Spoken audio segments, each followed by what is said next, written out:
நிறைய மக்கள் நீங்கள் போய் பார்த்துருப்பீங்க, நிறைய பெண்களை பார்த்துருப்பீங்க, இந்த குடும்பங்களை சந்திச்சிருந்திருப்பீங்க. உங்களுக்கு ரொம்ப ஓ இப்படியெல்லாம் இருக்குமா அப்படின்னு சில பேர் பேசினது இருந்திருக்கும். என்ன ஞாபகம் வருது? ஃபன்னியான விஷயம்னா மனைவி போட்டு ரொம்ப அடிச்சிருக்காங்க. மனைவி ஹஸ்பண்டை போட்டு கணவனை ஆமாம்மா போட்டு அடிச்சிருக்காங்க. செம்ம அடி அடித்து இழுத்துட்டு போயிட்டு பசங்களை ஸ்கூலில் கூப்பிட்டு போய் விடுற மாதிரி தர தரன்னு இழுத்துட்டு போய் ரீஹாப் சென்டரில் சேர்க்குற மாதிரியானவங்கள பார்த்துருக்கேன் நான்.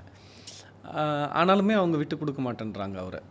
அது ரீஹாப்னா ஒரு டைம் 2 டைம் கிடையாது, 4-5 வருஷமாக நிறைய டைம் அவர் வெளியில் வருவார், குடிச்சிட்டு அமக்கலம் பண்ணுவார், திரும்ப அவங்க அடித்து தொடப்பு கட்டையால் அடித்து லிட்ரலாக அவங்களும் இவருக்கு ஈக்குவலாக ஃபிசிக்கலாக ரொம்ப இதாக இருப்பாங்க, நல்ல ஹைட்டோட நல்ல ஃபிசிக்கோடு இருப்பாங்க, போட்டு செம்மடியாக அடித்து தான் எடுத்துகிட்டு போய் இன்ஃபேக்ட் ரீஹாப் ஹெட்டும் மற்றவங்களாம் தான் இவங்கள பார்த்து பயப்படுவாங்க.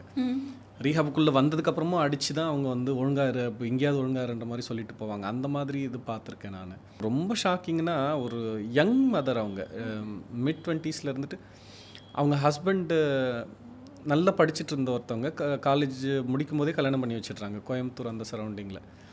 ஹஸ்பண்ட் குடிச்சு அடிக்ஷனில் பண்ணுற டார்ச்சரை ஃபேஸ் பண்ண முடியாமல் 1 இயராக அவங்க ப்ரௌசிங் ஹிஸ்ட்ரியில் பார்த்தோம்னா கூகுளில் அவங்க ப்ரௌஸ் பண்ணி தேடின ஒரு விஷயம் அப்படிங்கிறது வந்து அவங்களுக்கு ஒரு 6-7 மாத குழந்தை ப்ளஸ் ஒரு 3 வயசு குழந்தை இருக்கும். இந்த 2 குழந்தையும் பெயின் இல்லாமல் ஈஸியாக எப்படி கொல்றது, இதுதான் நான் வந்து தேடிக்கிட்டே இருப்பேன் அப்படின்னு சொல்லும்போதே என்கிட்ட அழுதுகிட்டே தான் வந்து சொல்லிட்டு இருந்தாங்க. கொண்டுட்டு நானும் இதுவாகிக்கணும், ஆனால் குழந்தைங்களுக்கு அந்த வலி தெரியக்கூடாது இப்படி சொல்கிறதுங்கிறது வந்து இதுக்கு எவ்வளோ ட்ராமா அண்ட் சேலஞ்சஸ் இருக்கும் பாருங்களேன். இன்னும் கூட அவங்க லைஃப் வந்து ட்ரான்ஸ்ஃபார்ம் ஆச்சா அப்படிங்கிறது தெரியல.